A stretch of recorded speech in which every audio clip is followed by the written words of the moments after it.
Hi friends, இன்னைக்கு lunch box recipe பார்க்கலாமா? நான் காலிஃப்ளவரை ஆஃப் பாயில் பண்ணி வச்சுருக்கேன். அதோட 65 ப்ரீமிக்ஸு 1 டேபிள் ஸ்பூன் போட்டு மிக்ஸ் பண்ணிக்கிறேன். இதோட லிங்க் டிஸ்கிரிப்ஷனில் இருக்குது, செக் பண்ணிக்கோங்க.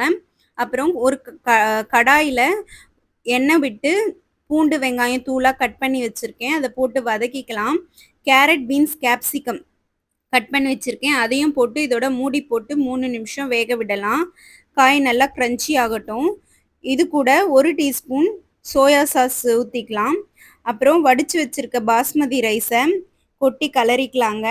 இது கூட பெப்பர் அண்ட் சால்ட்டும் போட்டு மிக்ஸ் பண்ணால் ஃப்ரைட் ரைஸ் ரெடி ஆகிடுங்க.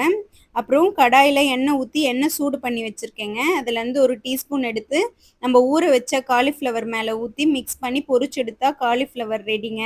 அப்புறம் லஞ்ச் பேக் பண்ணிக்கலாம். நான் ஃப்ரைட் ரைஸ், காலிஃப்ளவர் 65, ஸ்நாக்ஸுக்கு அதிரசம், பஸ் ஸ்நாக்ஸுக்கு பிஸ்கெட். நாளைக்கு லஞ்ச் பாக்ஸ் ரெசிபியில் மீட்